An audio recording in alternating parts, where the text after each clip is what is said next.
Okay. All right, we're live, so we just notified a bunch of people somewhere. all 2 people that didn't turn off all their YouTube notifications after After I did my tests, our yes, tests. Okay. yes, that did happen. Okay, well, whenever I'm good, whenever you are. Okay.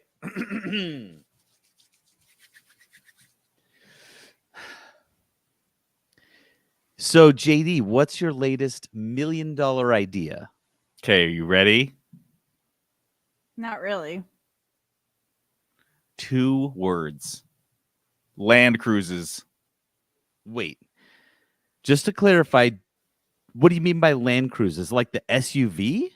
No. Not like the SUV. Like a cruise you go on with your family, but it's on the land instead of the water. I think you're thinking of a train.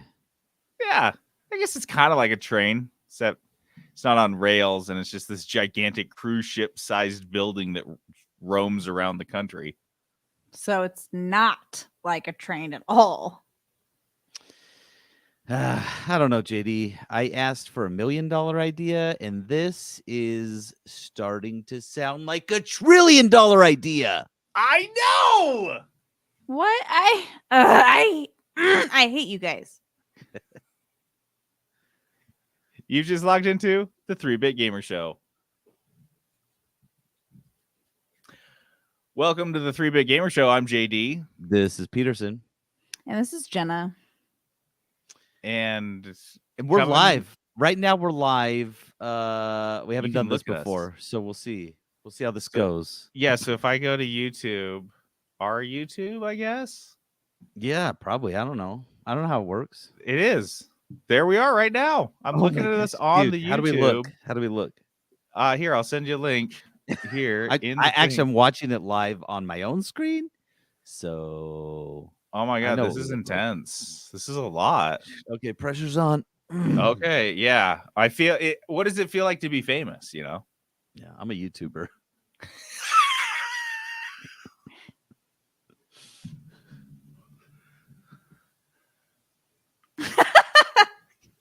Okay, hold on. Live from the 3-Bit Gamer Show. The news. All right, our news this week, as with all weeks, is brought to us by Crave Cookies. Crave Cookies is this cookie shop here in Salt Lake City, Utah, also in other cities in Utah, also in this one city in Florida, where you can get some of the craziest fucking cookies ever.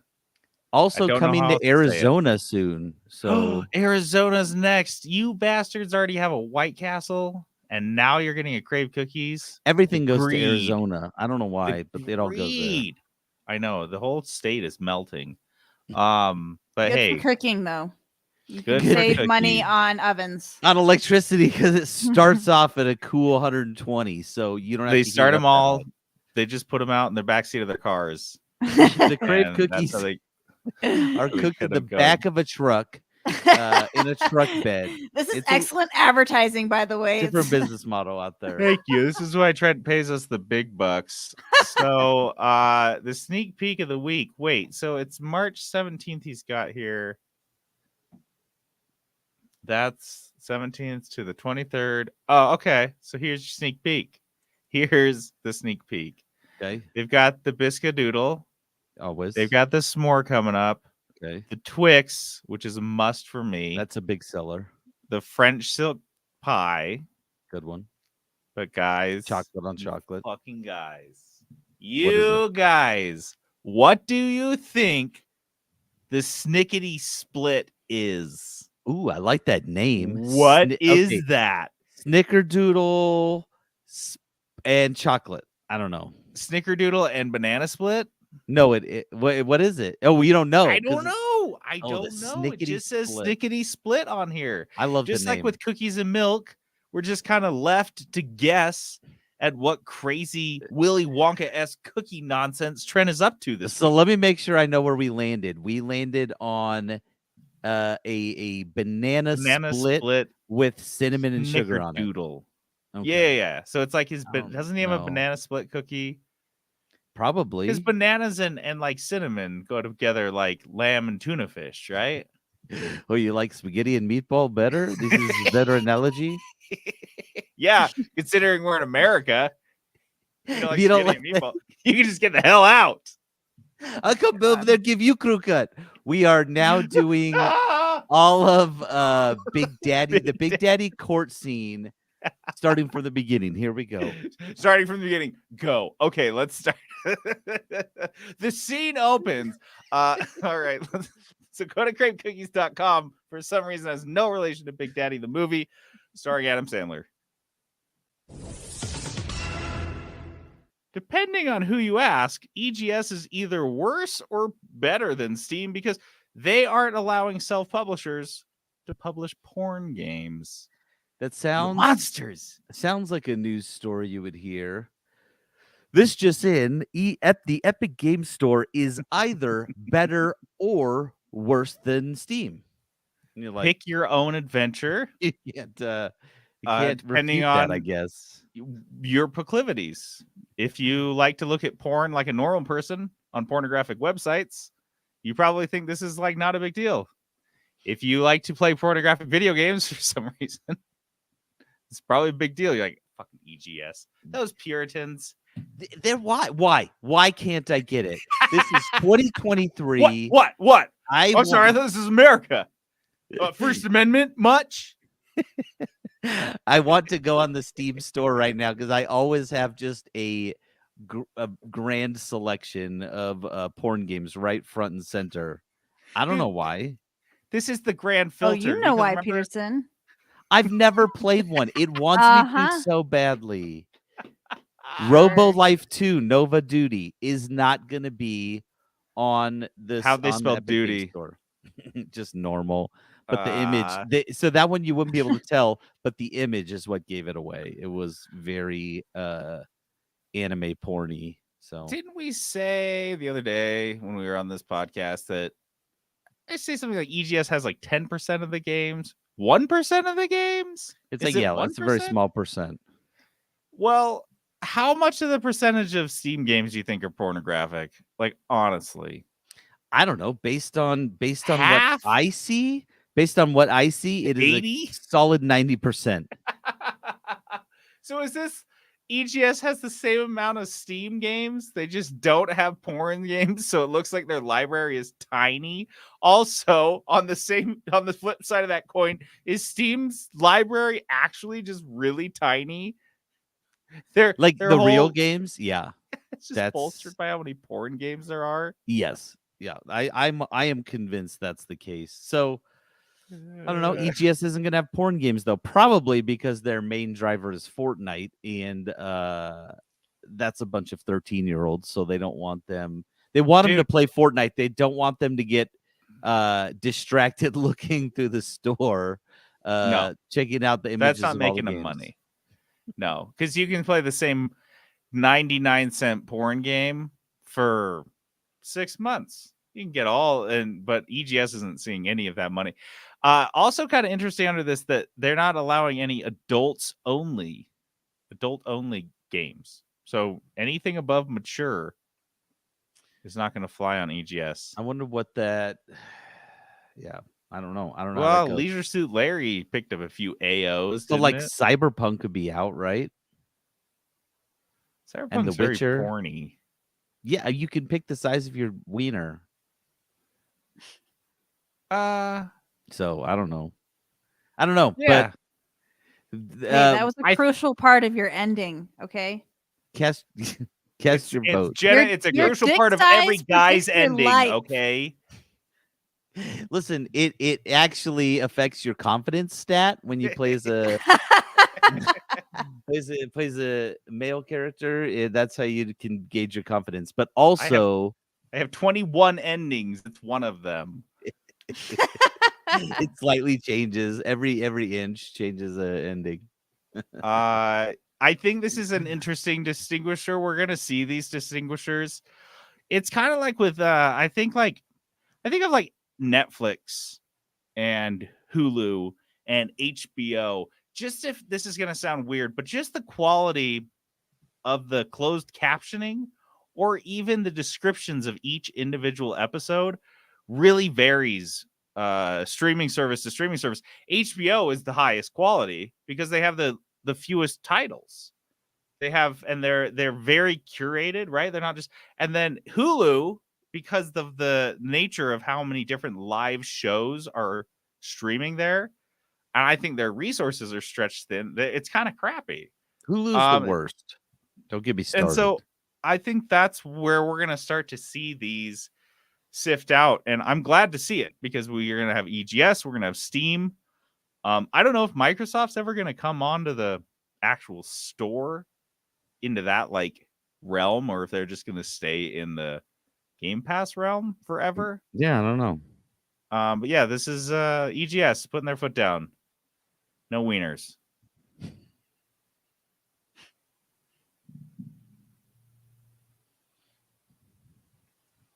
I'll do it. Hold on.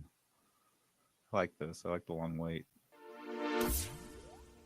A film critic who loved the Tetris movie had never heard of Tetris before. That's He watched impossible. the Tetris movie. This is I'm sorry. I couldn't even wait till the headline was over.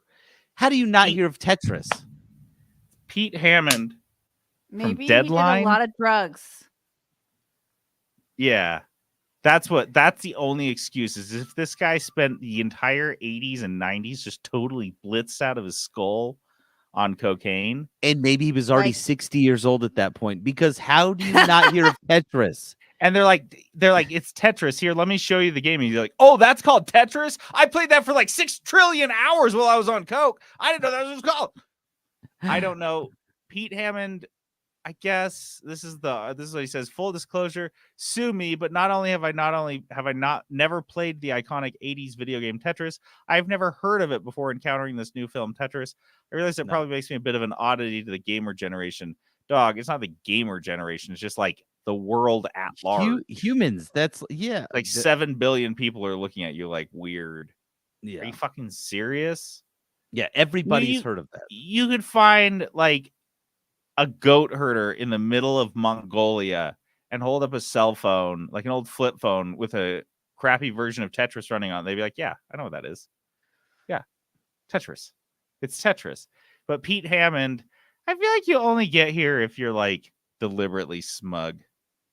Yeah. How do you avoid anywhere that you would see? If I'm like, oh, how did you not see it on your app store? It's like, oh, well, I don't play games on my phone. What's an I wouldn't even app? navigate. What is an app? Oh, I don't use a cell phone. I just have a beeper. My Beep me. Here's my beeper number. my Fuck I have you, my dude. assistant hand me the phone every time I need it. Like, so you never Um, seen it mentioned in a movie, dude? I want to see that. Like, that's what I want to do. I want to No, see every this time is- that Tetris has been mentioned in a film, and then go back and see every film that Pete Hammond has reviewed, and call bullshit on this guy. He's like, I don't know that word they just said. What are they talking? What language is this in? And maybe it's like selective amnesia, or like Okay. some sort of trauma around the word Tetris. I'm And gonna just shuts I'm gonna down. go off of video games for a second here onto one of our other favorite topics, but on The Bachelor, he was Nice. talking to that girl who was like, I've never eaten ranch. Do you remember that? What was the other thing she said? Ranch, and wasn't it something else? Something else super common, but I was like, Upsetting. okay, you're from Upsetting. America. You can't say you've never had ranch. And this is the equivalent of that. This is like, she just doesn't eat ranch now, so No. she can say she hasn't had ranch. Question. I'd push back on that a bit. Would you say this is like I've never even heard of ranch? Yeah, that's true. That's I've what this nev- feels like. ranch. Is that what is that? I Is can that a buy. I've food? never played Tetris, 100%, Yeah. but never heard of Tetris. Mm-mm. Bullshit. Wait, Bullshit. and did you say he was made a Tetris movie or something? No. This is a Oh, film. he critic loved review the Tetris movie. He's probably like, what is this? All is this nonsense about? This is like he reviews the Beanie Baby movies. Like, I never heard of Beanie Babies. That's a novel concept. Get the Yeah, I fuck don't out know. of here. Get the fuck out of here, you liar. You're a liar. You know what? He's a straight up liar. I'm gonna go find him on Twitter and I'm gonna I'm gonna flame hook him him out. up Here to we a go. truth lie detector machine, and we're gonna see If Pete Hammond has actually never heard of Tetris before. He's never heard of it.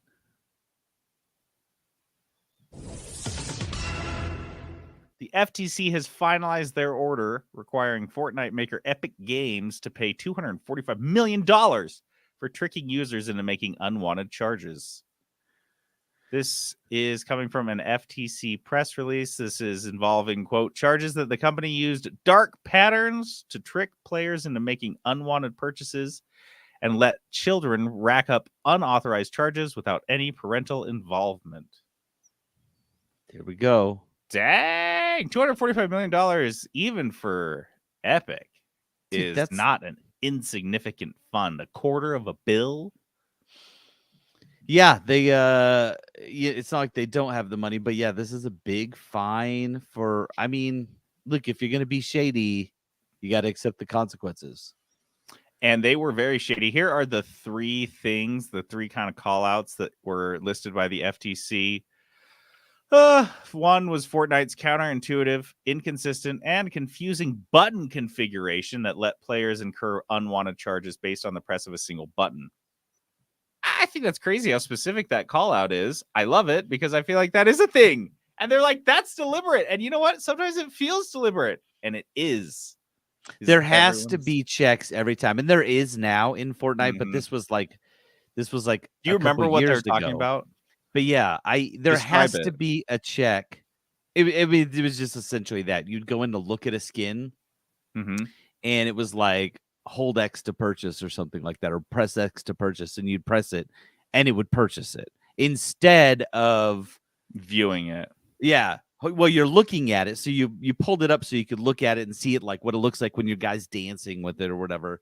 And then there was like a hold X to purchase, and you'd purchase it and be like, oh no, there wasn't like a, are you sure? Here's the credit card info. You know what I mean? It wasn't like that. It was like, we've got your credit card on file. Just push X and it's all yours. So baby. a kid could just go through and just fucking. Oh, that's crazy. So yeah, that my one kids did that in Save the World on accident a few times.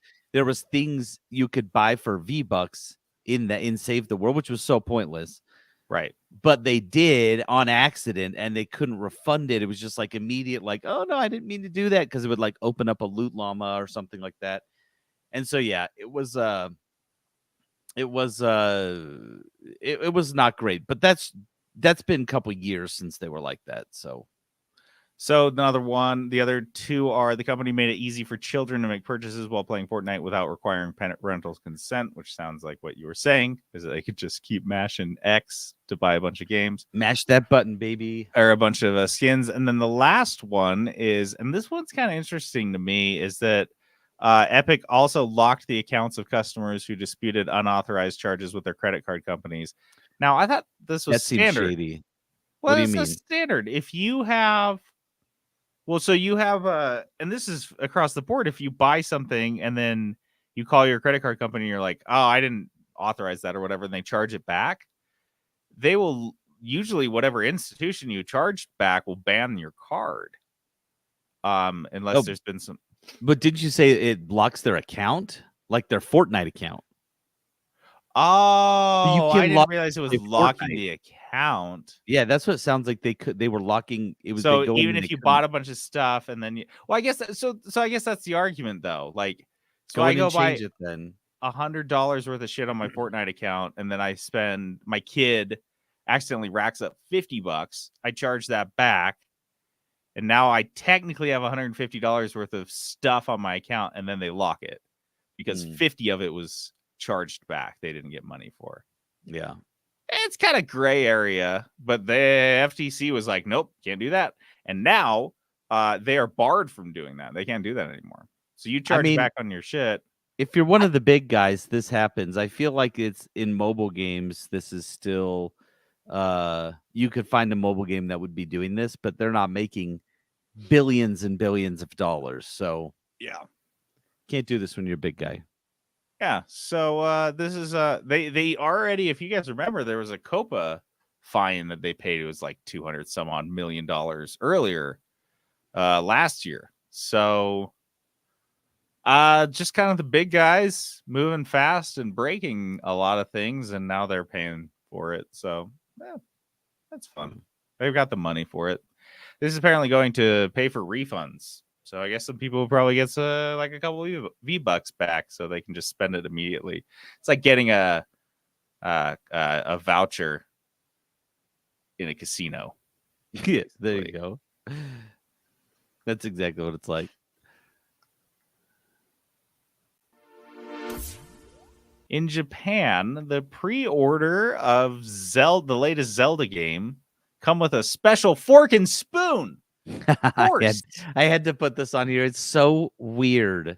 It's fork so and spoon in Zelda. Forking weird. Everyone thinks about, dude, is forking and spooning in Zelda. Well, you can get the Master Fork. I don't know. So why is this the new Zelda game? You know, sometimes with pre-orders, they'll be like, I mean, look, everyone's going to buy this game, but I guess as some extra incentive, which I don't understand, you do the pre-order, you get a Zelda spoon. And it actually has like the Zelda on it, you know, Zelda Tears of the Kingdom. I can't remember what it's called. But and it says that on the spoon. But if you order the digital deluxe version pre-order, you get a spoon and a fork. So I've never been to Japan, but correct me if I'm mistaken. Don't they primarily use chopsticks for most of their food? Okay, maybe this is why this is like a real novelty item. They're like, oh, this is so crazy. A fork? But it's a Japanese game being released in Japan. Maybe, I guess, if it was like The Legend of Zelda. I don't know. The Legend of Zelda Goes West. Bros of California.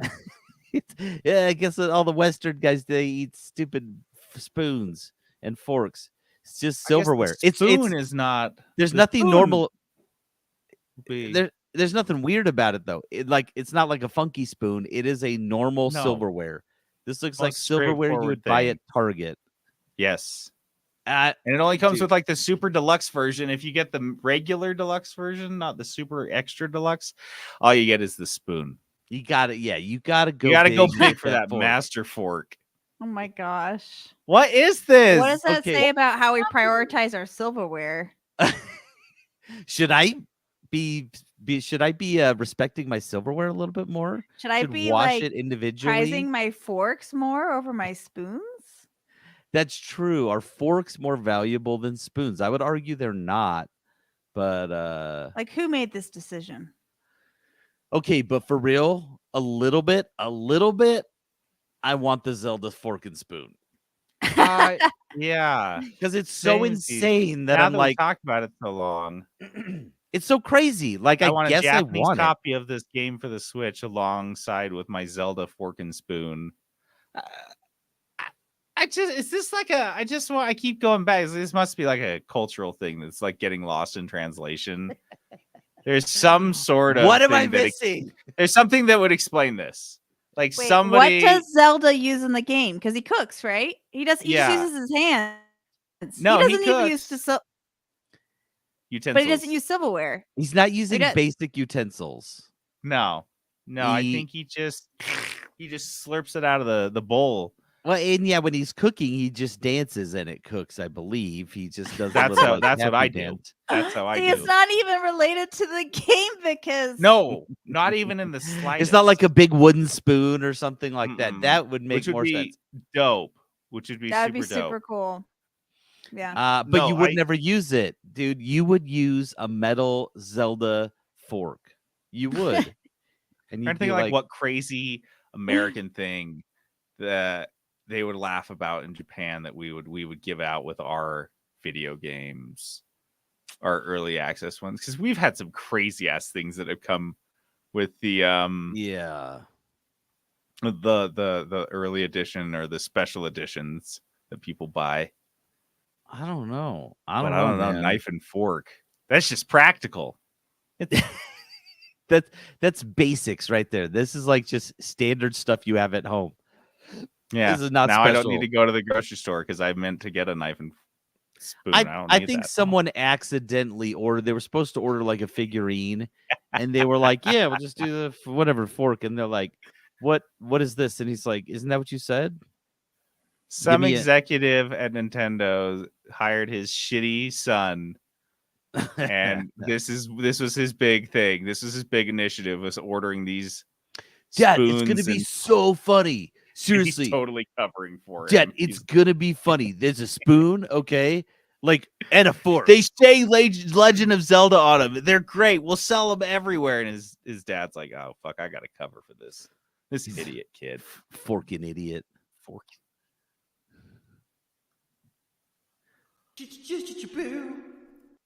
Starfield promises to be a drug-filled, sexless space adventure. And I say if you got enough drugs, the second thing doesn't matter. Yeah, well, and I guess in the future, right, when we are space traveling, we you don't have time for sex, but quick drugs. So here's what in this game, we still don't know a lot about Starfield, but the ratings have come out. And the sex is a 0. It's not on the scale. There's no sex in the game, which a lot of people apparently were very dismayed about. Like, we got to have space sex. But then the nudity scale was on a 1, though. So there is going to be a butt or something, I guess.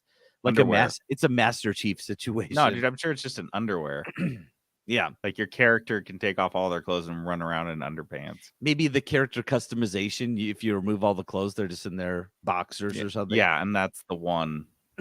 But the drug use was the highest score of all of them. It was all the way to the top 18 plus. So apparently there's going to be copious amounts of drugs. Yeah, like just drug games. Let's just do drug games. Drugs for me in games are, I never use them because sometimes I get scared and they have a addiction mechanic and I hate that. But also it's the same thing like a health potion. I also don't use health potions because I'm like, oh, dude, what if I need this for like a boss fight and then I never use it?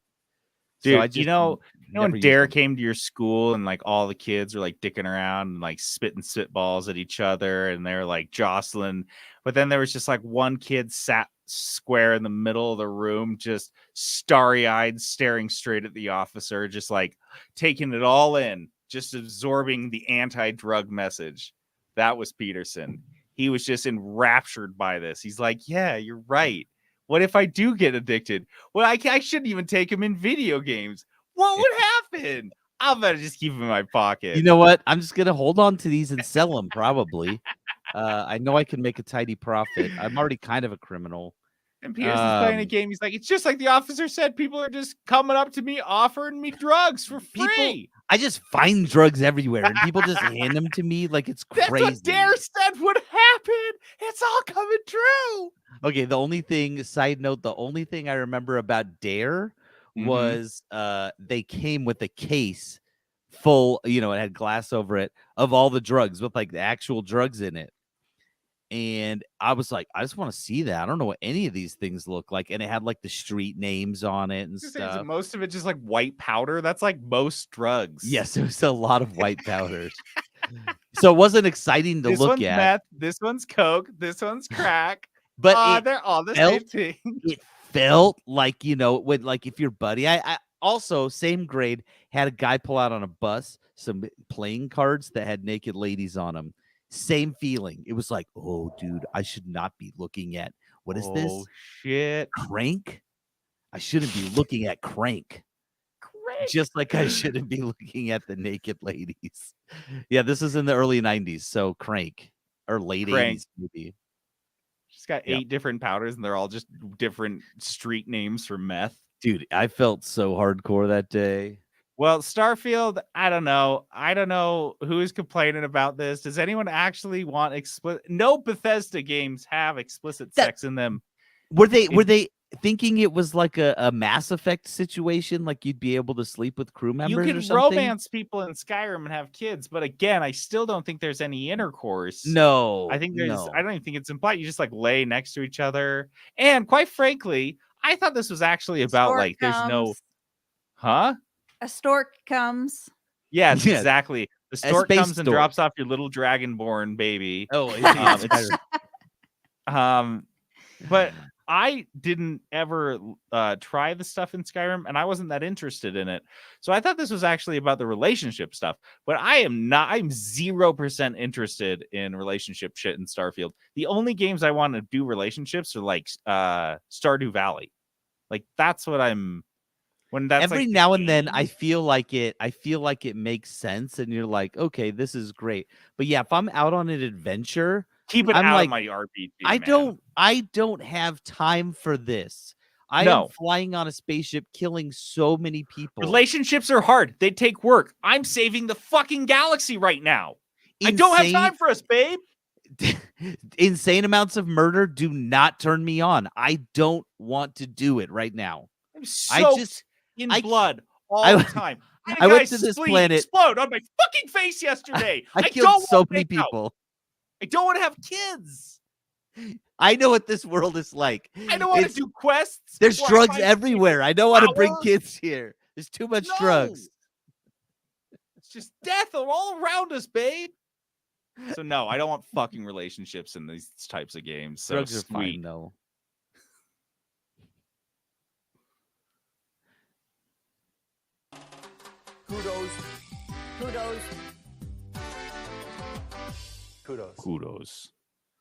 Kudos is our positivity segment. I like to give a shout out to something that's great. I guess I'm taking kudos this week. You've got it. I don't have any kudos, so it's all on you. So the first one is one that we've talked about on our unpublished, but a couple recorded episodes podcast of snack food ideas. But this one I have been really loving. I saw it show up initially in gas stations, and I thought it might just be something they were testing.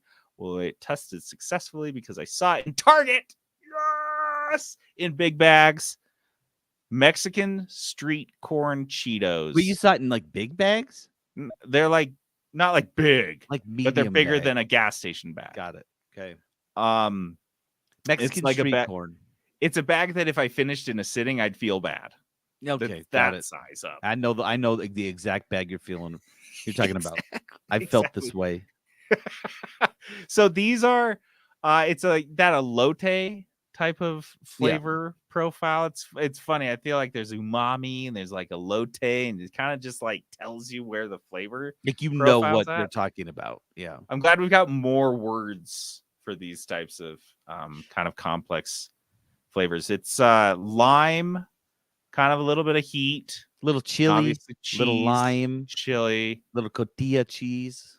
But the lime somehow does everything. It's just like, you know, when you get a fish taco and you take a bite and you're like, whoa. And you realize you haven't squirted a lime on it yet. And then you squirt the lime and it's just a couple drops next level of acid. But that does everything. Mm-hmm. That's what these chips are. It's crazy. It's like, I'm like, how many chips are out there begging for a little drop of citrus at? Like, I don't know. They're so freaking good. I didn't think I was going to like them, but then I started snacking on them, and then I realized I wasn't stopping snacking on them. Yeah, they're I turned really the good. bags half gone. I'm like, whoa. I thought you didn't like these. She's like, that's why you bought 2 bags last time, isn't it? 3. Oh my goodness. I bought 3 bags at Target. Call those distraction bags for Jenna. They are not as offensive as like not as like salty. So you eat a Cheeto and they are very aggressively salted, like very salty. These are not aggressively they don't get on your fingers salty. that much. I didn't notice that, but that's a good point. Easy to eat. You eat it in the first time, and honestly, I think they do a good job. This is gonna sound really dumb because it's a Cheeto, but the flavors are like weirdly subtle. There's like a smoky flavor in there. It's balanced. It's a balanced Cheeto. What the fuck? I don't understand. And the lime is not. You've had lime chips before. It's not hate like lime that. chips. I should it's say not that. like that. I hate lime chips. It's like this subtle hint of like, oh my gosh, there's a lime and there's some smoke and there's a little bit of heat, but it's not aggressive. None of it's aggressive. It's all very nice. These are good Cheetos. These are so good. Mexican street corn Cheetos. If you guys see them, buy them, try them. Thank me later. The other thing is a quick kudos. I think Peterson's probably gushed about this a lot, so we don't need to linger on it, but it's taken Jenna and I a while to work our way through Cobra Kai. We are up to Are they on season? Is season 6 going to be the one that just comes out? I don't know. 'Cause Yes, we have I think one so. season left. Okay. So Yes, season 5 is out. So yeah, you've got. so we just finished season 4. Okay. And there are moments where I don't know if it lags or if I was lagging. I don't know. I like soap opera-y shit to an extent, but I find as I get older, and it's, I guess, for better or worse, I really can't pretend to care about drama in teenagers' lives. So low stakes. I can't Don't pretend to give a play fuck. any Japanese games. That's seriously why I struggle with a lot of JRPGs. It's just like, oh, high school drama just doesn't matter. Like, none of this matters. That's true. Go get a mortgage, and then you'll see that lots of other shit matters more than this. Are you kidding me, bro? This valley Bro, has been taken Stephanie, over you by know karate Stephanie told games. Megan about Jeremiah this week. Like, I can't even believe it. What she put in his locker. So Cobra Kai never dies, JD. Cobra Kai, I've struggled with a little bit, and it's so dumb. But for some reason, like, season 4 kind of closed out pretty strong. That was like where Kreese got betrayed. I don't want to spoil. Oh yeah. Got it. And I all know how that that stuff ended. after like Cobra Kai kind of came out on top. I don't know. I liked it. I know they set up deliberate cliffhangers on like most episodes, but for me, generally, I'm like, I don't care. Like, I'm like, cool, let's go do something else, or let's turn on something else.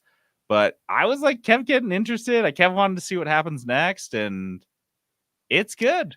I got really sucked into Cobra Kai. I do see what you're saying though. Like, there's a lot of ridiculousness that happens, and stuff that you're like, why is this such a big deal? Oh my god! Like, and always the number one question is, where are the police ever?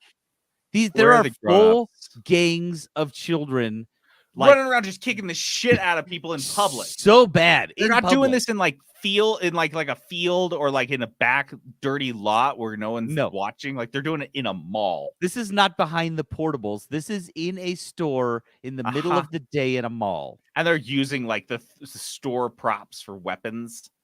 Yeah, nobody stops them, and no one shows up. Yeah, and people keep ending up in the hospital. It's like not. They're like, okay, like let's move on, dude. I end up in the hospital. That's like impacting my life for months afterwards. That's the hospital. You don't go there for minor things.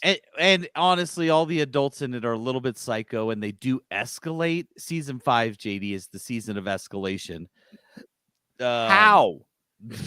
You'll see. But everyone's a psychopath. It's great. I love Cobra Kai. Just you have to go into it knowing what it is.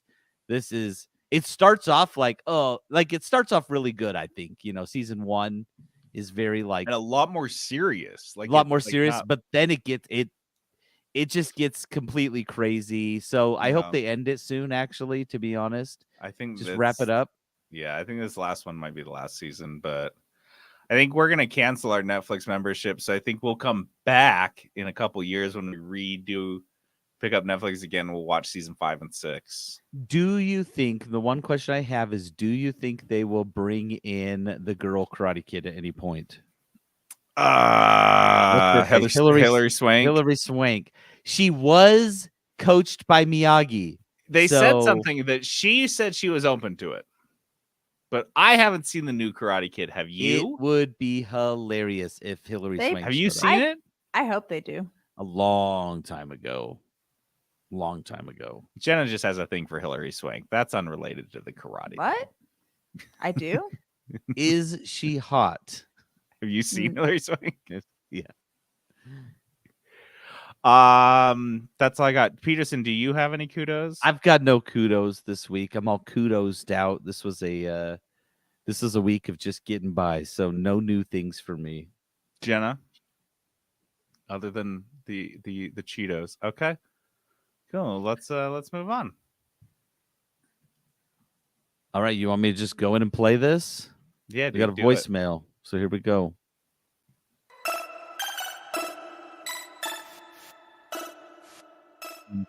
Hello, you muggles. It's me, Dobby. I'm a freaking house goblin. Hogwarts Legacy is out, and that means I'm wanting a preview about it. What do you boys think about the game? I've had to get my news other places, and that's a no-go for Dobby. I'm a one-show goblin elf thing person. One podcast. Only one. J.D. Potter, I have listened to you talk about the game for well over a year, and now it's crickets. Dapper G thinks that J.D. Potter must be too busy eating the fluff to do much else. Dapper has observed J.D. melting marshmallows down and then drinking it like some cracked-out hummingbird. He's one fluff run from being the Stay Puft Marshmallow Man. J.D. Potter must not bring Mallows to Hogwarts.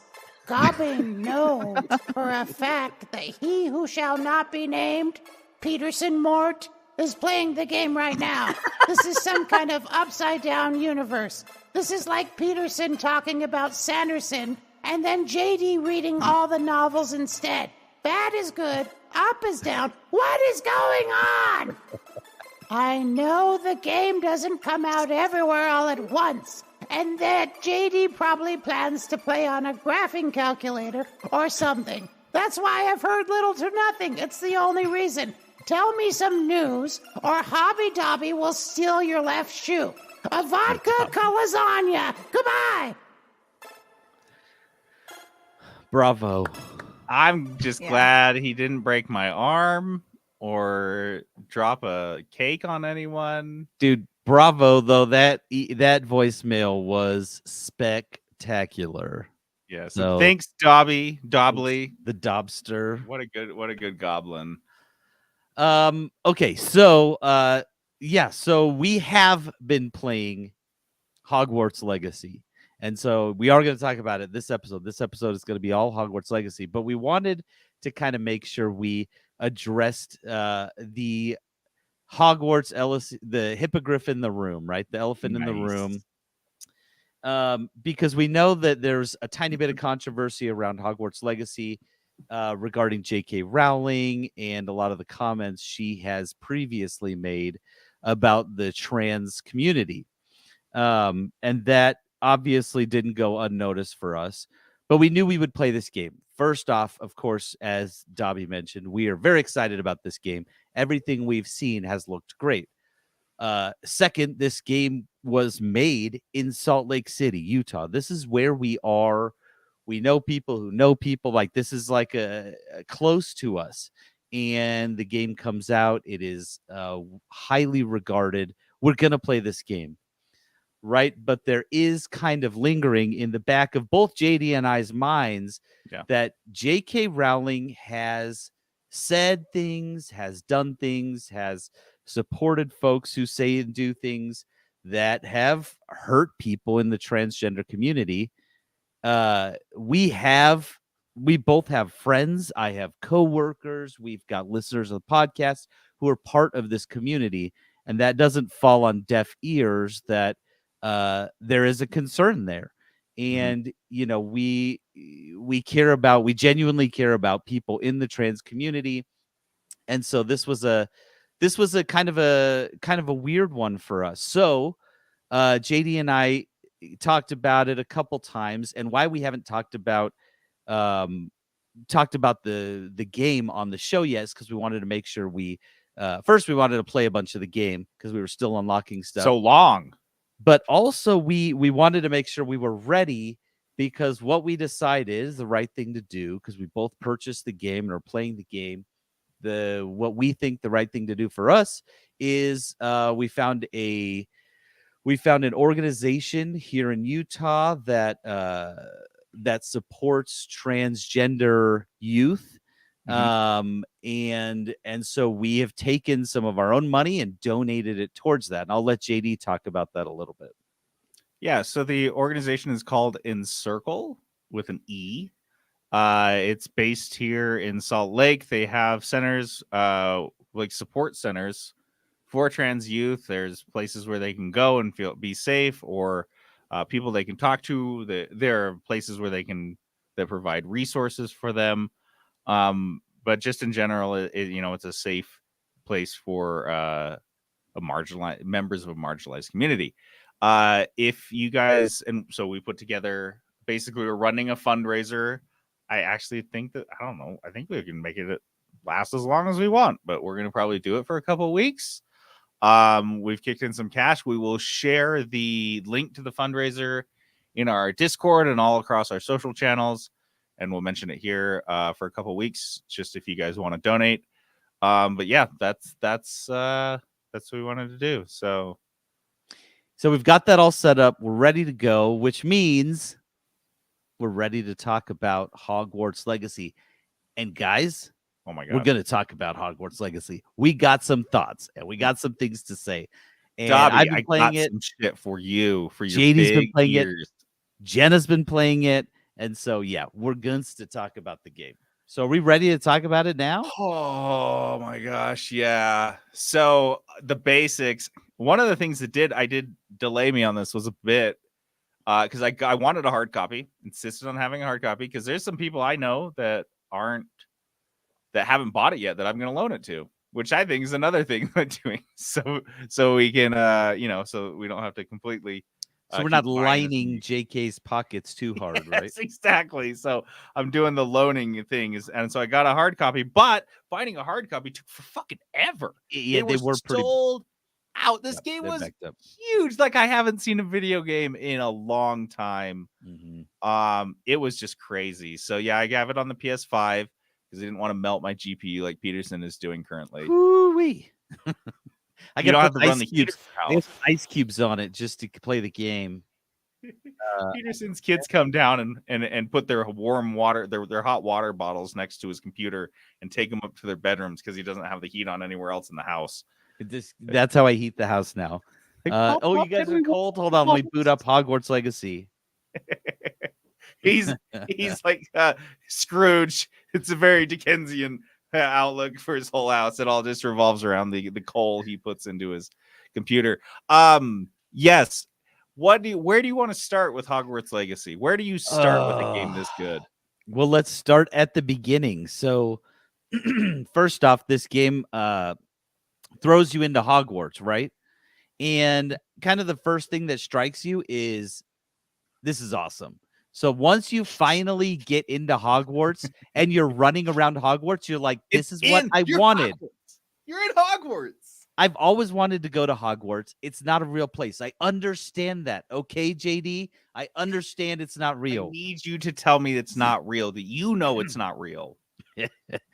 So you finally get to run around Hogwarts. And guys, this is like the Hogwarts you've seen in the movies. I've seen the place where Voldemort, or in the movies where Hagrid carries Harry's dead body up into that courtyard. You know what I'm talking about? You can go to that courtyard. Yeah. You know where Dumbledore gets killed by Snape and he falls off the astronomy tower? Yep. And Harry's underneath watching? You can go to both of those places. They're in the game. It's crazy. So yeah, you get to run around Hogwarts and like, this is what I've always wanted. The other thing is you do an actual sorting hat thing. You go and do the sorting hat. And I did it a little different. You can answer questions. You can pick your house. Like the game is very nice because I feel like it doesn't lock you in hardly ever at all. Mm-mm. It's like, yeah, just change your clothes. What do you look like? Whatever you want to look like, whenever you want. Who cares? No one cares. And it's like, yeah, and you're playing and you're like, that's what it should be like. But so you can choose your Hogwarts house if you want. I linked my Pottermore. It used to be Pottermore. Now it's Wizarding World account online where you take the quiz. I linked that to my account in the game and it put me in Slytherin. Okay, I'll just say it, guys. I'm a Slytherin. Everyone knows now. And Dobby was right. Dobby knew. He called you Peter Mort. He called me, he called me Peterson Mort. Yeah. It should have been Peter Mort. I thought that when he said it, I was like, oh, Peter Mort works better. But the one mistake. Only House Goblin. Only a Slytherin would think that. Yeah, get my name right. Classic Snake Mouth. Dude, I love, you're kind of talking about it, but I think one of the things that I've appreciated in this game, and it really is just like initial, but the slow appropriate rollout of these milestone abilities. So you're in the castle for, I don't know, like 2 hours. Jenna, how long are you in the castle at the beginning of the game before you can't even go out, before you go to like walk to Hogsmeade? Yeah, it's a good minute. But Yeah. you can just start walking around if you want. Yes. But you're like, yes. man, you just can't leave it. And then once you leave the castle, yeah, you can literally walk to Hogsmeade. You can walk anywhere in the game at that point. yeah. There You are can no just- like locked, Nope. like There's areas. no. You can walk sections. to the very edge of the map the second you leave Hogwarts. However, it would be laborious. It would take you for fucking ever. 'Cause it's a It big could be map. fun. Honestly, if this was like a playthrough you wanted to do, and you're like, you had only one game, you're like, dude, I'm gonna do a Hogwarts Legacy no broom run. It would be an interesting game. It would not be an unfun game. But I mean, yeah, I you walked get- around a lot to start before I got my Yeah. broom. and then you get the broom and everything opens up again, and then you get things like Aloha Mora, which opens locks, Unlocks and lots. then another stuff opens up, and then you get unforgivable curses, and then more stuff opens up, and then you get the Room of Requirement, and more stuff opens up, and these things come slowly, and you're really, really ready by the time you get to the milestone, but it feels appropriate, right? It feels like it's coming. They're not inundating you with too much, because that's one thing Mhm. about this game is there is so much Yes. shit And they going on. It trickles. You get it trickled to you at a nice pace. So you're in. By the time you've got it all, none of it feels like I can't remember the controls, and like I'm not using the broom, and I'm not. Yeah, I forget I have this spell. Yeah. Like they trickle it to you enough to where you are, by the time you start getting a lot of spells, you're very proficient with the ones you had already. And so you know how to use them. I want to go back real quick though and talk about once you do get that broom, because JD's talked about this a little bit. So you can, once you go outside, you can just hop on your broom and start flying around wherever you want. Anywhere. And the broom flying is magnificent. It feels right. It feels good, but I will say only with a controller. I play mouse and keyboard. You're a and then- freak. dude, I kid you not. I have my Xbox controller here while I'm playing. I'll do all the stuff, mouse and keyboard. I hop on the broom, I just grab my controller and pick it up and fly. That's because so crazy. The mouse and keyboard controls for flying are nonsense. I still can't figure them out. But on the controller, perfect. They are perfect. They're flawless. And it just feels right when you're flying around. You're like, I just get this. And you're zipping Yeah. around and doing all these crazy tricks and moves and turns. And you're just like, it all makes sense. And it's I'm- instant. The second you like start broom flying, it's not like it's like as much of a learning curve as much as like once you get it, I don't know. The last time I had a device, I guess, or some sort of game let me fly around like this was the jetpack in Grand Theft Auto San Andreas back in like 2003. And it was awesome because you could just instantly move up, forwards, back, like in that 3D space. Yeah. It's like if you turn on like the cheats in any game that lets you like fly around, but they didn't really program flying in, so you can just move freely. That's honestly how the broom feels. It's just like you want to just whip around and do a 180 and start going straight down, and you can think it, you just do it. It just happens. It just makes sense. I don't even know how. I don't know. There's no broom tutorial. It's just like, here's your broom and now go. And Yeah, you're there's like okay. one mission where they teach you how to fly, but it's like not really. It's like go through. It's like just go. Yeah, go you fly, hop duh. on the broom and it's like, go ahead. And so Yeah. the broom has been, honestly, what a fantastic mechanic, because I mentioned the map is huge. And there's a lot to do on the map. If you don't want to just stop and fight every enemy, you can just hop on the broom and zip off. Does not But matter. Peterson can't help himself and has to stop literally every 5 seconds. I can't. I have Everything. to turn Can't on the fly blinders. past anything. It's okay. There's stuff to do. I'm guns to do it. Has it gotten worse since I told you could do Revelio on your broom? Yes. So there's a I thought spell. so. Here's the other thing. There's a lot of there's a lot of puzzles in this game. And honestly, the puzzles are like, some of them are a little bit hard. But you have this spell that you have right out the gate, which is Revelio, which sounds like what it is. It reveals anything that can be interacted with on the map. Anywhere that's around you, it just reveals it, so you can just see, and you're like, oh yeah, that's where I'm supposed to go. I'm just trying to go to that thing right there. And so it doesn't, because sometimes when games have puzzles in it, that's when they overstay their welcome, and I will bounce Yes. off if I get stuck on a thing. Especially This you can't one- see it. Because Yeah. I'm colorblind. So if I Oh. can't see, because they're like, oh yeah, it's just the red wall in the red tile inside the green wall. I'm like, okay, well, I can't see it. And I stared at this for 6 hours. I'm not having fun anymore. Yeah. So I want to ask you, Jenna, because you've been playing. I don't think you're as far as JD and I might be wrong, but I don't think you're as far as we are. How are you feeling about the game? Are you liking it, loving it? Are there things you don't like? Where are you at? I feel like every time I play it, I am just blown away by the attention to detail and the scenery, and the whole experience feels very well thought out. And it just kind of mind blows me a little bit, and it kind of makes me laugh that the only thing they didn't fit in was Quidditch. It's like I'm you guys. okay with Quidditch is a stupid game. It is, but Doesn't make any it's sense. just funny because it's just like they fit so much else in. It just Yeah. like, I don't know. It feels like, because there is a Quidditch pitch, it feels like they'll add was a Quidditch DLC or 100%. something. There was Quidditch at one point in the development because I heard a student that I walked by, like just a random line of NPC dialogue talking about the Quidditch like season as if it was going on.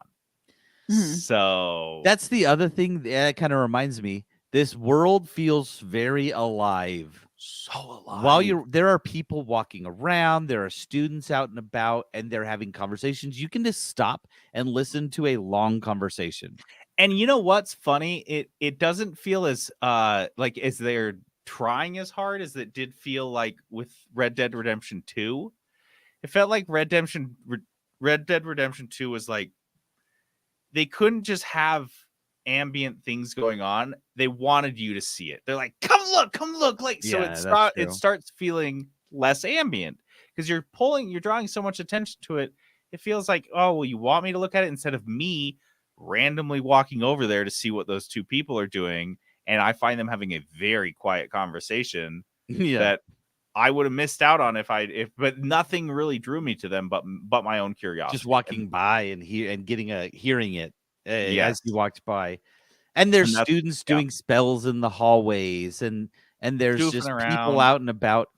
I'd say the one thing that it will always bug me about this game is you are like, okay, well, there's a couple things that I laugh at, but this one, like, you can, once you get the lock breaking spell Alohomora, you can just break into someone's house and they're in there and they're like, and "Oh, you I just guess steal you can all their shit. and they're like, I guess you get our stuff now because you got into Yep. our house.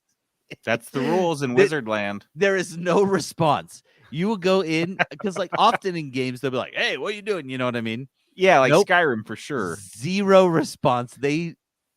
I guess what's theirs is yours now. You can jostle them, like you can walk too close to them and like bump them, and then go rob them blind while they watch. The way that my wizard dresses, I wouldn't confront them if they broke into my house. I'd be like, "Yeah, dude, take literally whatever you want, all my stuff." I think we focused a lot on the ambiance, like the visuals, and I want to stay on that for a minute before we go to the gameplay. A couple of things that I think are absolutely amazing. Jenna talked about how it's just jaw dropping to look at, especially like when you get on your broom and you go for a flight and the sun starts to go down or some shit, because there is a day night cycle. And there's also a season cycle. So all of a sudden, like pumpkins started popping up and there was like Halloween shit. Because at the beginning of the school year, at the beginning of my missions, and now I'm in like Christmas time. Yep. And I was in winter. There was snow, and now I'm seeing Christmas trees. So it wasn't just like snow and Christmas trees. There's like two distinct, Christmas or winter like seasons. seasons. Yeah. It is fantastic. And so that I just want to talk to the one thing real quick is the Go ahead. day-night cycle changes. Everything changes. When you Yes. walk around at night, there's hardly any people out, and there's lots of ghosts around the castle doing ghost stuff and dancing and playing games and like that aren't there in the daytime. In the daytime, it's all students and faculty. In the nighttime, the ghosts are out and about. Everything's dark. I love it. It just Yeah. feels different. You know when it's nighttime without actually paying attention to the sun or moon. You know that Right. it's nighttime.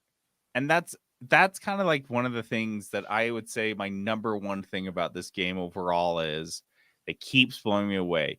Yes, it's a Harry Potter game. That's awesome. Yes, they did an absolutely fantastic job of representing the world of Hogwarts and the surrounding areas. And the gameplay is great. The combat's awesome. The exploration is cool. All of those would make a really good game, 9 out of 10 game. What takes this to like 11 out of 10 for me is the thoughtfulness of the design. There are so many little things that make me think that they delayed this game. And I'm like, what were they were just polishing this to a complete like mirror shine, because holy shit, things like Peterson already talked on that you can instantly transmogrify your gear. So you have a number of clothing pieces. You have a hat, like an outfit, a cape, gloves, and a scarf, and a face, something like glasses or a mask or something. And for each of those, every time you get a new item, they have a new appearance. And there are tons of them, tons of different outfits, so many different things. And instead of being like, oh, well, they all have different abilities, they all have different strengths and weaknesses. But generally, you're going to wear the best piece of gear because you want your character to be as strong as possible. Right. Well, you can just instantly change the appearance so easily.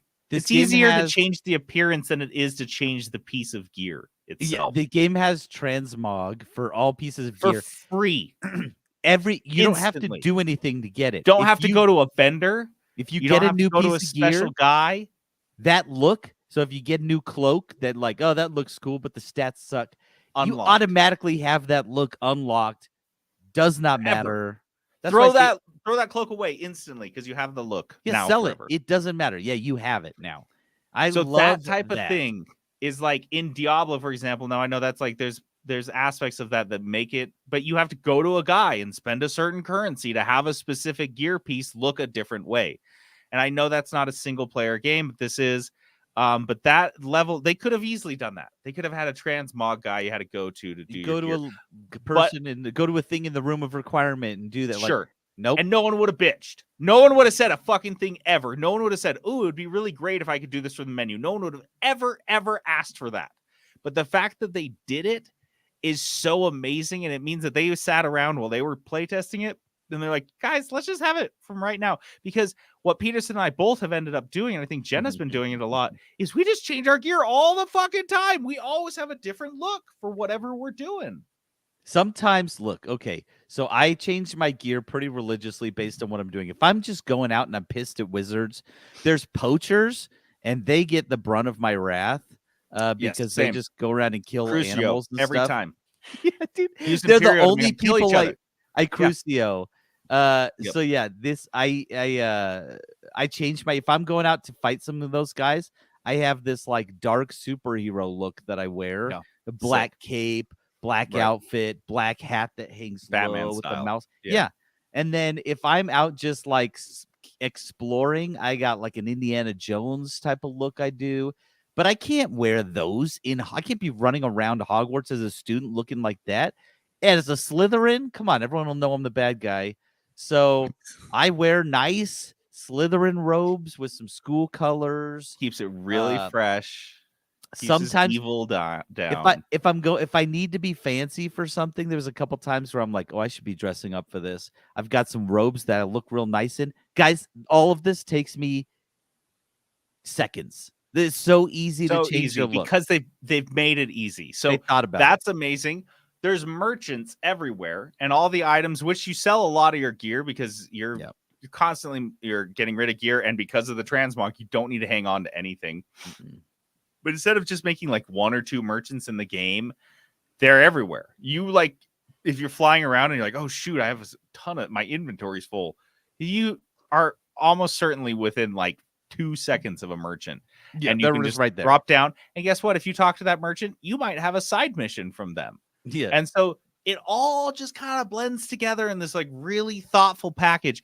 Also, things like by the time you unlock a skill point, you unlock like skill points that you can spend on your talent tree. By the time you actually unlock that part of the game where you can start using your talent tree, you've probably leveled up enough that instead of like in most games when you unlock it, it's like here's your skill tree and here's 1 point, and you're like, oh man, that's rough. I had like It's 15 or something. Yep, Jenna had 11, right, Jenna? Yeah. And I had like 10 or something. So it's like you really can now explore the tech tree. That's what I'm talking about. Thoughtful stuff. The colorblind mode is amazing. It's just everything about this game. The day and night cycle. I started to get annoyed because I couldn't see as well at night, and I was exploring, and I wanted to spend more time in the day. And then I'm like, oh shit, there it is. On the map menu, you can just press one button and it fast forwards to day. So you literally never have to spend any time at night. But just as I figured that out, the game's like, hey, here's some cool, fun things to do at night. And I was like, oh, cool. Now I actually fast forward the day to get to night. I 'cause do there's both more all the cool time. stuff going on at night. And I'm like, the game like seemed to anticipate that I was getting annoyed because it's like, yeah, with the first little bit before you can do those fun things, the nighttime is dumb and boring and you can't see as well. There's spiders everywhere. It sucks. It's just so thoughtful. The game is it is a masterclass in thoughtful, user-centric design. I can't sing enough praises for it. So that being said, like so the game felt like it was developed by people who actually like games. Mm-hmm. And they were like, what would we like and what would be good in what this annoys game? us? What is annoying to us? Oh, I hate never being able to change my appearance. Oh, really? Well, you can just change your character, your voice, your whole look at any point for free. There wasn't some NBA project manager who was telling them they couldn't do it. Yes. It sounded like they said, here's a good idea, and they were like, yeah, do it. Every let's single do thing. It. Every single thing. So then let's kind of go, and we'll kind of go back and forth, but go to the combat of the game. That's what I was just going to say. Because the combat is great. And in this game, you're fighting, you fight dark wizards. You fight, there's like this dark wizard faction. There's like assassin group or something. There's poachers. And then you're fighting the main bad guy is a goblin, like the guys that work at Gringotts. And there's also spiders, wolves, wolves, and then big old trolls. These all sorts of other monsters. But one thing that Peterson didn't mention, you probably knew, is that you are fighting with a wand. Yeah, so spells only. There's no melee or any combat like that. You don't run. A guy doesn't get close, so you don't whap him in the face with the wand or something. Yeah, it's all wand fighting, and you have a lot of spells. So at any given time, you've got like the different. You've got, 4 different. Yeah, how is that on mouse and keyboard? How do you switch between your skills, your spell sets? That seems like it would be so many keys. No, it's not mouse. You mouse wheel. That's it. It's very easy. Oh, so I just mouse wheel up one, bam, I'm on the next one. Mouse wheel down, bam, on the next one. Okay. I like that. Okay. So actually, combat's pretty easy on mouse and keyboard. So you've got these groups of 4. I mean, which makes sense because you've got a controller. This game does feel like it would be best with how JD's playing it on the PlayStation 5. It was made for a controller. Yes. It was definitely made for a controller. Peterson's crazy to play at mouse and keyboard. It makes more sense to me. I get it, and like running around is great but I can't do the combat with the controller very well. But the combat in this, so you set your spells. I want this spell to be on, this button or whatever, and you set them, and you've got 4 different presets groups of presets you can use. And honestly, you have more spells than that. So I'm often so many spells and trading out spells. So many different builds. You're essentially putting together a build. Yeah. And you can instantly choose. You can start. It pauses the game essentially and pulls up a menu, and you can swap out. Change out your spells mid There's battle. a quick change which Mhm. doesn't pause, and you can change between skill set or spell sets. And then there's the one that pulls up the whole menu, pauses the whole game, lets you kind of take a breath, reassess. Like, for example, when you're fighting goblins, you can use Expelliarmus, which removes the enemy's weapon from their hand. Well, with the wizards, it just takes their wand away, and then they just grab it again and start zapping you. Well, if you do it with the goblins use weapons like axes and stuff, and Crossbows. you can grab their weapon and then smash it in their head. Yeah, you Which- could throw it at them. You can throw their own axe at them. And so I will run into a fight with a goblin, and I'm like, oh shoot, I'm using my wizard spell set.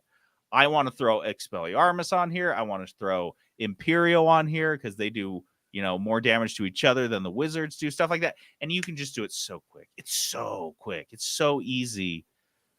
But that's one of the things is the combat, the combos, the Mhm. difference of the spells. And I don't know, were you going to talk about the colors? Yeah, so they'll throw up a shield, and there's sets of 4. So there'll be like 4 green spells, 4 red spells, 4 blue spells, or whatever. And sometimes some of the wizards will throw up a shield, and it will be a certain color, and you have to use that color spell to break the shield, or you can just throw a barrel at them or something. Yeah. And so your guy has some abilities that no one else has, which is sweet. So dope. you feel like a superhero in this, especially once you've got all your spells and you are just smoking groups of guys. The comparison I brought up to Peterson is like when you read the Harry Potter books and they talk about Dumbledore like in his youth, or Yeah. even some of these very powerful wizards that were studying at Hogwarts, like Voldemort. That dude was putting together Horcruxes in his 5th year. Like, some of the students were becoming Harry's parents or dad became an animagus in like year 3 or 4. So you hear these stories and you're like, dang. And this made me think about like Dumbledore and like how he was like this godlike character even as a very young wizard. And that's how I feel like this. Like, I walked into a fight with Peterson talks about these poachers. I walked into this scene where these poachers were torturing a dragon, and I walked into this room, and they were everywhere. There was like 20 poachers, and they're all like and I just came in and literally didn't dodge, didn't move, didn't take one step, stood feet planted in the middle of the room and just swinging my wand around like a fucking movie, like a Marvel movie or something. It felt like slow-mo, but it was happening in full speed. Just murked every single one of these guys. I was throwing barrels. I was blocking spells that were killing the people that I was blocking them from. I was cursing people and then using that curse to curse more people. It was just, and it just went on forever. It was like a 5 to 10 minute fight. At no point did it just felt so cool. I felt like a godlike character, and it's just, Yeah, that it does a good job of doing that. So I got to a point where I was having no trouble with any fight I got in. I was like not getting hit really. If I got hit, it's because I was trying to like do a special combo to get like the to check off some challenges that there'll pop be up all the time. each battle a challenge will pop up and be like, cast Expelliarmus on a guy while he's doing, you know what I mean? And so when no I get downside hit, to missing those. Just it bonus doesn't if matter. you get them. Yep. I just did bump up the difficulty to hard. I was on normal. Oh, nice. I bumped it up to hard, and it is way harder, which is good. It's like the battles. I go into a battle with 4 dudes, and I'm getting hit, and I'm like jumping around, and they're going crazy. Does it go one above that, or is you on the hardest? No, setting? that was the hardest setting. That sounds like fun for a replay, dude. Yeah, like I would do it. You can go back and forth. So again, like they make it so easy. So I would do it for a battle just to see, because it is all of a sudden they feel like I'm fighting real adults who know some spells. Because again, you're walking around Hogwarts as this like godlike character, and it is funny that I do laugh because I'm walking around with all these students, and I have at this point murdered so many people. I have killed so It's many hundreds. people. It's hundreds. Easy. It's like Easy active hundreds. soldier in like World War One, like machine gunner, World War One stats. I have killed so many people, and I'm just walking around, and then like some kid will like say something snarky, and I'm like, I just killed like 17 poachers like 10 minutes ago. Like I've still have wet blood on my robe. Yeah, their blood is just up to my knees. So you kill a bunch of people, and then you're like walking around. So I guess this is my Slytherin coming out, because I do get a little bit of a god complex, because like they'll talk trash, and I'm like, are you kidding? Like the bad guys will be talking about you as you walk by. Like, where's that stupid kid? And you're like, okay, here we go. All right. Here's the thing about you're gonna die now. I will say one thing to that extent is that I feel so many games suffer from that, like in Skyrim, where you're literally a god toward the end, and you're like the leader of the Thieves Guild and the Assassins Guild and all these other guilds and the Brotherhood and all this crap. And then a random thief comes up to you and is like, give me all your gold. And you're like, God, and you're walking around in armor made out of the bones of dragons that you give me your slew. gold. And you're like, this is dumb. In this game, I will say all of my teachers and everyone I interact with, like not the ambient NPCs, but people I have conversations with, are astounded by my power. Yes. They're And always that like, is new this for kid's me in really a video good. game. Is that they are recognizing and fucking acknowledging that I am like Well, and something else. That's the other thing. You've probably noticed this, but the bad guys in the game know who you are. Yup. They know who you are. Yep. You will go there and be like, that's the kid who, and they'll mention something like a mission you did And they earlier. never get it out because I've killed them by the time that they're done talking. Maybe they should have used their mouths to say spells. He Instead of stole a talk hippogriff. shit. And yeah, and so yes, I love the way that feels. I love feeling like I'm OP because I am. And you get there. And everyone knows that you've killed ogres. They're like, oh yeah, you killed an ogre. You can handle this when they're asking you to do missions. Jenna, what part? Because Jenna's been watching me a lot, and what's cool is that Jenna's playing as a Gryffindor, and I'm a Ravenclaw, and Peterson's some evil snake guy. But Jenna's been watching me play a lot, which is cool, and I get to see her gameplay and like see her. But Jenna, what are you looking forward to the most based on what you've seen from me? I want to ride a hippogriff. Yeah, it's fun. Yeah, it's so dope. I want to collect a bunch of beasties. Oh yeah, We haven't even talked about that. Oh my gosh, how can we cover everything? Room of requirement. Talk about the room of requirement. Yeah, because you just got that, Jenna. Yeah, I just got there. And your broom comment made me like, oh crap, I gotta get a broom. You unlock this room of requirement, it becomes your like base of operations. It's where you grow plants, it's where you brew potions, and it's where you take your Pokemon. There's a Pokemon aspect of this game. You can go capture the beasts. You can bring them back to your room of requirement and breed them. You can then collect their leavings, like their feathers and fur and shit, and use it to buff up your gear. And so and that comes really later, and in the point where those differences in your gear score actually are like pretty impactful, and you're like, cool, yeah. But it gives you something to look for. Some of these wet beasts, like I have a unicorn, which is super sick, and I have like a Thestral and all these other cool ones. And Jenna's gonna be breed, and you can breed like special ones and stuff. So yeah, I've been doing a lot of the animal stuff. I love catching them. I love breeding them. So yeah, I've enjoyed that aspect a lot because I love collecting stuff in games. So oh man, so the room of requirement stuff is fun. Again, if you don't want to do it, like once you don't have to do it does like a quick much mission to like introduce it to you. But then like if you never want to catch or breed animals, you don't have to. If you don't want to buff up your gear, forget it. You don't want to change your gear's appearance, doesn't matter. If you don't want to use potions, you don't have to. I rarely use potions. I forget about them all the time. You don't want to use potions, but if fine. you do Nobody use all cares. this stuff, oh my gosh, it can buff up your experience. Do we have anything more you guys want to gush about? I just have a couple nits. Yeah, I was gonna say like that's what I a was little gonna balance because Okay. we're not biased at all here. A couple of my nits. The overall story is kind of meh.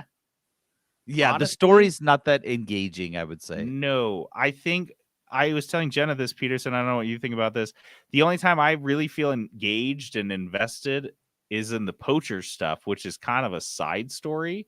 If they had made the main story about poachers and magical creatures, I would have been way more into this. Yeah, that's true. They needed like a reason for you to be so awesome though, and that was kind Yes. of how I think they chose the story. My favorite side quests are when you're helping your two friends. The boy when you're helping him with I like hate his that stuff guy. with He's his such a whiny sister. little bitch. I feel like He he'd be great on The Bachelorette. that Sebastian is would be true. such an obnoxious little prick. He's not a very good friend. I'll No, say he's that. a shitty friend. He's a selfish little shit. But He as a doesn't fellow listen to any- Slytherin, As a fellow Slytherin, No I wonder you stand empathize with by Sebastian. his This little actions. bastard. And then your friend, the girl from Uganda. Awesome. Yeah. Yeah. So like She's kind of a goody, but she's cool. I'm really into those storylines. When I'm helping them out, I'm like, oh yeah, let's go do Oh. this. Like we've got a reason to be doing this. These other ones, I'm like, because you're kind of going through these missions in the main story that you are not 100% sure what the heck is going on. You're like, You're never really sure. And it's kind of like gobbledygook. It's just kind of nonsense. well, they tell right? you that. They're like, we can't tell you. We can't tell you. You just have to do it. Like, we can't tell you why. So there's going to But be some twist with that. But And every time you sum up your story to like a new character and you're like, oh, well, this is what happens. I was in a carriage to Hogwarts and then it got attacked by a dragon and then a port key that this guy had, because it's like, it doesn't make, even like trying to explain it, it sounds like nonsense on its face. yeah. So Yeah. the story is a bit of a stretch. I'm not super into it. So that is kind of weird. But they give you Um, so much to do outside of the You don't story care. that it's like not a big detractor. No. I mean, I ran into a side story where a well coughed up a map, like a treasure map. And I was more engaged in why that well could talk than like a lot of the main storyline stuff. I wish that I spent more time in Hogwarts after the first act. I feel like after I spent my first time going through Hogwarts, finding all the stuff, and I really wanted to get all the things and the collectibles.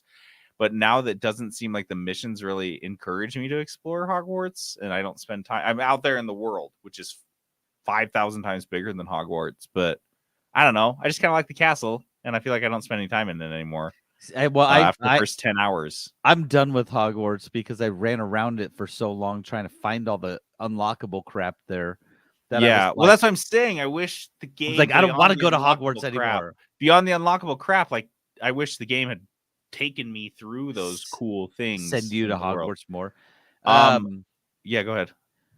Oh, let's see. This isn't a nit, but this is just a funny thing that makes me laugh. I brought it up to JD, and I think my character is always trying to justify why he's killed so many people.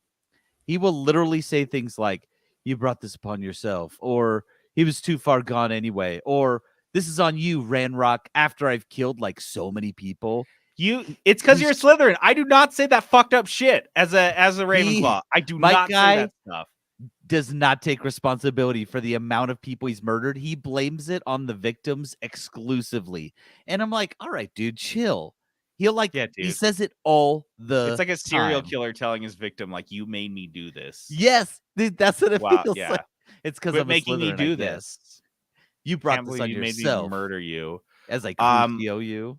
This is a tiny nit. This is so tiny. There are a few places in the game where you are banned from flying your broom. Most of them make sense, like the edges of the game. For whatever reason, though, you can fly into every little hamlet and town through the whole world, except Hogsmeade. Yeah, They don't want you flying your broom into there. I don't know why, and it honestly makes me not want to visit Hogsmeade. Same with me. I fly everywhere. Yes. I don't use the fast travel network, which is extensive in this game.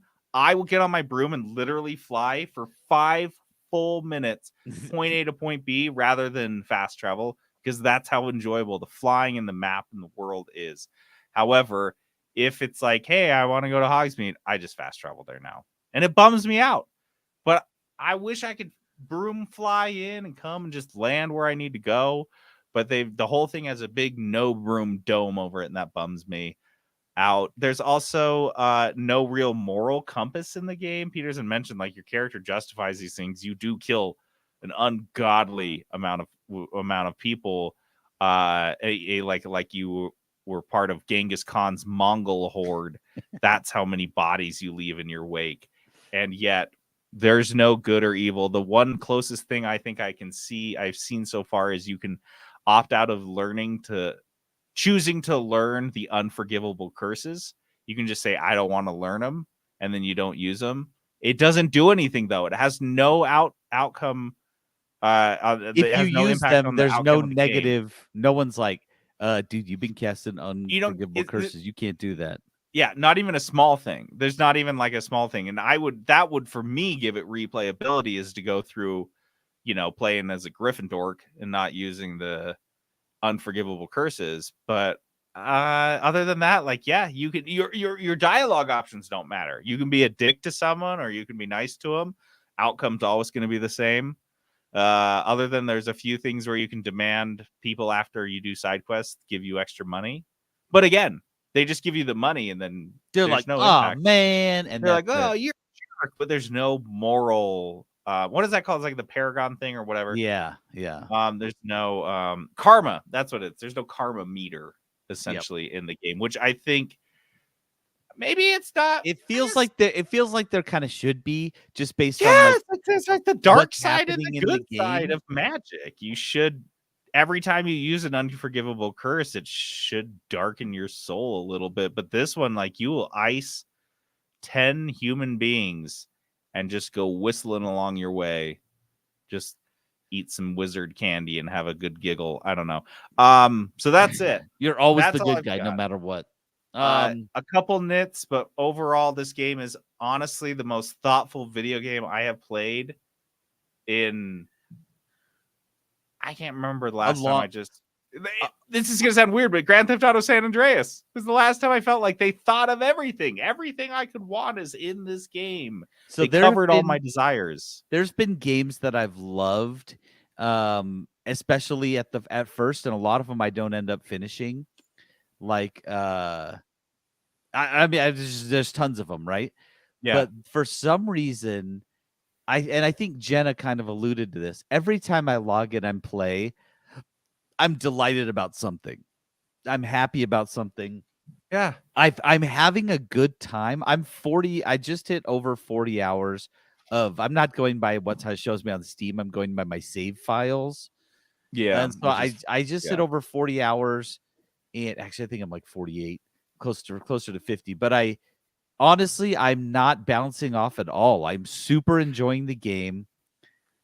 It's so funny you say that, because that was my thought when, I always Hucky shit. I'm like, oh, you're doing, because Peterson's been going through and doing like 100%ing all the side quests and all the collectibles and shit. And that's what you usually do that makes you not finish and then the I game. end up stopping. Yeah. I was gonna Hucky shit, and I kept having in the back of my mind, like, oh, well, you're not gonna finish Harry Potter. And I've never said it out loud because I don't believe it. I don't think that's gonna. I always have believed you're gonna finish this game, because I'm playing it and I'm like, there's no way somebody could like pick this game up and get into it and not finish it. You can't walk away from this. It is good. a wonderful game. Honestly, it is like we've just been saying. It's very thoughtful from start to finish. It is fun. I still have a couple spells to unlock, and I'm really far along. Man, it's so good, and we thought it would be right from the start. This is what we had anticipated based on what we've been seeing. We thought this game looked really great, and we wanted to play it. I did not think it was going to be this good. I was joking when I said I was hoping it would be this good. It met every expectation that I had, even the wildest ones, and then it exceeded in several regards. There are quality of life stuff in this game that just make it so easy to play, and it's not tedious. I mean, you can do whatever you want at your own pace. You could blast through. So I'm like, the story missions, by the time I've gotten to some of them, I am a full 20 levels higher than the recommended level for that mission because Yep. I've just been doing other stuff. So much But shit. that means if you want to, you can just blast through the story missions. You don't have to do any of Yeah. that other stuff. Just go Yeah. to it doesn't matter. I honestly love this game. If this game is not game of the year, Oh, I will eat all of our shorts. This is game there's of a the couple year. other huge like Zelda. So that's the good question because it reminded me a bit of Breath of the Wild when Breath of the Wild started, and I was Yeah. playing that and had so much stuff, the cooking and all that other crap. So yeah, but the fact that I don't know the latest Zelda game is gonna be, I don't know, dude. That's gonna be a good head to head. It will be. But this one, having come out of nowhere with no predecessor, no real. I mean, this studio does have a great pedigree, but certainly not in this specific thing. I think there are so many things from this game that need to be adopted by other open world games. I think there are lessons to be learned here across the board. Before we move on, Jenna, do you have anything? You have any final thoughts? We've been gushing so hard. I wanted to make sure to Yep. stop. Yeah, I'm not as far along as you two, so I don't feel like I have anything additional at this point that we haven't Okay. already covered. Well, I'm excited because I think you will probably end up doing way more of the animal stuff than either of us. So you can report on that after you bred. Yeah, I haven't some- done any of the building. I haven't built anything inside of my animal pens, you know? Oh, Jenna's been changing all the individual colors of like the molding in her room of requirement. I've done none of that. I set Oh, it up yeah. and then I haven't changed the look of anything because that's not what I'm doing in the game. But I've But you kind of can do thought, so like, much stuff. that would be fun. I'd go in and change that. Go in and build you can build like a full castle look ruins with the unlockables in the pet areas. Yep. Just build whatever you want. It's crazy. All right, let's move on. Okay. Dice of Destiny. All right, Dice of Destiny is this fun game we play at the end of every episode. We roll a 6-sided dice to see who will be responsible for rolling the Dice of Destiny. A 20-sided dice with 20 different game genres assigned to it. After rolling that, the person rolls another 6-sided dice to see how much money they can spend on their game. And then the next week, they come to us with a game that they've picked in that genre for that price, and then they review it. A couple weeks back, Peterson rolled a early access game that he could spend $30 on, and he picked a game I called picked Stardeus. Stardeus. Here's what happened, but I cheated. Look, cheating in Katie's Dice of thing Destiny is a tradition. is cheating on the dollar amount. My thing is changing the game after I've already told you what I'm playing. So last week I told you I'm playing Stardeus. I actually did notice that there was a demo, so I downloaded the demo, started playing it. Honestly, looks like a great game. Looks like if I could get into it, that I would love it. Mm-hmm. You're on a spaceship. The spaceship's all destroyed. It's been beat up. There's materials everywhere. I get into it and I'm like, this is a lot of thinking. It's a little complex, and I was not in the mood for that. Like, there's a lot of that in RimWorld, but I already know it, right? I played it. I learned when I was in the mood. I learned it, and I love it. For some reason, I was in it, and I was like, I don't want to do any of this at all. And I noticed something about myself. I love these colony sim games. I don't like them when I don't like futuristic ones where I have to pay attention to power grids and power pylons and batteries. Like, I don't want to do any of that. Okay. Because that was the stuff I was getting into, and I was getting so annoyed. So I cannot give you a review on Stardeus because I was like, I don't want to play this game right when I got into it. Correct. So I went in and grabbed a game off my wish list that was like $5, not on sale, just $5, and it's called Brotato.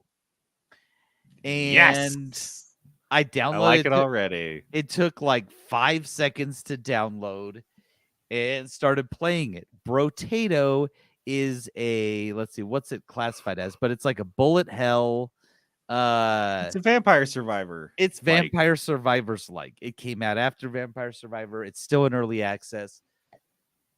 You play as a potato thing. Honestly, I feel like they just wanted to name it Brotato. And so it's they like, work yes, backwards from there. because there is no logic behind why you're a potato with 6 arms. There's no logic to it. They just wanted to call it Brotato. So this game is a Vampire Survivors bullet hell. It is a roguelite, I would say. You're not really unlocking stuff. In Vampire Survivors, you're unlocking so much stuff constantly. Yep. It's like, I gotta unlock this thing, and you're like, Yep. lots of stuff. This isn't that. There are like characters you can unlock with like different starting stats and abilities, but that's it. There's no weapons to unlock that I've seen or anything like that. So what you are, you're a potato. You start with one weapon, and you go through and you use just the left joystick, left thumbstick on the controller. Classic. Just run around, avoid guys, kill them, and they drop a gem money thingy. You pick it up, and that, however many of those you pick up, determines A, how fast you level up, and B, how much money you get to spend in the store. Because after you beat the levels are timed. So that's how you beat a level. You got to survive 30 seconds, 45 seconds, whatever. You pass the level, you go to the store. That's where you can buy either weapons or items. So, and actually, let me go back before that. After the level ends, you get usually a level up, like you've leveled up at some point during that level. And so you level up and you get to pick like a stat boost. So yeah, plus 40 or dodging or whatever. So you pick stat boost, and then he pulls you into the store, and you go to the weapons. And you pick a weapon or items. 4 items show up in the shop, randomized. Sometimes there's no weapons in the shop. Sometimes it's all weapons. So you go into the store, and you've got whatever money that you earned in that level. You can spend that, and it saves across, so you don't spend it all, and you keep that same amount, so you can pile up, hoard gold like a dragon if you wanted. But you go through and you buy weapons. You can have most of the characters. I mean, there are some deviations based on character, but most of the characters you can have 6 weapons, and that's it. But then unlimited. I haven't found a limit to how many items you can have. Unlimited items. And the items are fun. They're just items they are add fun. random shit to the game, like a turret or whatever. And there's Random shit. some of them like give you a good stat boost here, but a negative stat boost in the other ones. You have to know like what your build is and your character abilities are. And the weapons are all either ranged or melee. And as you get them, you can level up your weapon, meaning like if you have a gray weapon, it goes gray, blue, purple, gold. So you know, if you have a gray weapon and you buy another gray of the same exact thing, you can just bump it up to a blue. And then it's better. It's a level 2 Yeah, weapon. between the store stuff and then the leveling up weapons aspect, I love that element. Because with Vampire Survivors, it's just like every level, just bam, 3 things, pick and get going. Bam, 3 things, pick and get going. This one, there's like a lot more strategy to it. Yeah. We compare it to Vampire Survivors because the core gameplay is the same thing, but it feels very different than Vampire Survivors. Again, Vampire Survivors, first off, there was way more enemies in Vampire Survivors by like a multiple of like 10, right? There was just hundreds of guys on the screen, but this is a locked map size. So it's a 1-screen map. So you're just zipping around this one little map. There's not like, unlimited. You can't go to the left forever. And so you play this and that's the gameplay loop. And every level gets a little bit harder. There are some things where you can, where you do achievements where you can unlock new characters. There's an endless mode, which I haven't tried yet. Very simple gameplay loop. You can just get right into it and start playing it. I don't even think there's a tutorial. I don't think I noticed any tutorial. You just go. Very simple. Brotato. Honestly, love it. I downloaded it, and within like 2 or 3 days, I'd played 8 hours. I love it so much. So I got it for $3. You can just So pause it. worth Whenever, yeah, I bought it and like 2 hours later it went on the Steam sale started and it went down. But I was like, whatever, it's $5. Did not care. This game is wonderful. So much fun. It's goofy. It's really, you're a potato with 6 arms. Like it makes no sense. It's beautiful. It's very silly, but yeah, it's so much fun and it pulls you in. I played 8 hours because I start playing it and then I'm like, I'll just keep going. Just one more. I don't know if I've ever played it for less than an hour. I just awesome. I can't stop. It's a real problem. I started at night one night. I just put it on and put on my audiobook and just was playing it while I listened to my audiobook. Dude, I went almost 2 hours. and I didn't even know. I didn't even realize. That's a good thing. Yeah, I was gonna say that's kind of a good distraction if you're listening to a book. Yep. So So- great game. Nothing too complex about it. I think that's pretty much the gist of the game. What's your review? Oh, buy it, play it. It's $5, and if you get 5 hours out of this game, you've obviously gotten your money worth. So Awesome. I told JD to buy it, and he's like, "It's on sale for $3." I just get it and started playing. And I'm so deep in Hogwarts Legacy. Peterson is too. And what are we fucking playing? Brotato? Brotato. How is this a thing? Why am I playing an early access Brotato? It's so stupid. It's so stupid, and it's 8 so hours? good. Dude, Peterson, it was Destiny. It was Destiny. It for you was to find the Destiny. Tato. it took me Hey, a minute so- to get there. I'm glad Jenna brought that up. That means we are re-rolling to see who gets to roll the dice of destiny. I will take 1, 2, Peterson 3, 4, Jenna 5, 6. Okay, It's a 4. Is that Peterson? that's me. I'm back Ah, up. shit. All right, I've got a 20. Do it. Yeah, because my got the list 20s are pulled up? cursed. I got it. Yeah. Go, baby. It's a 20. I rolled a 20.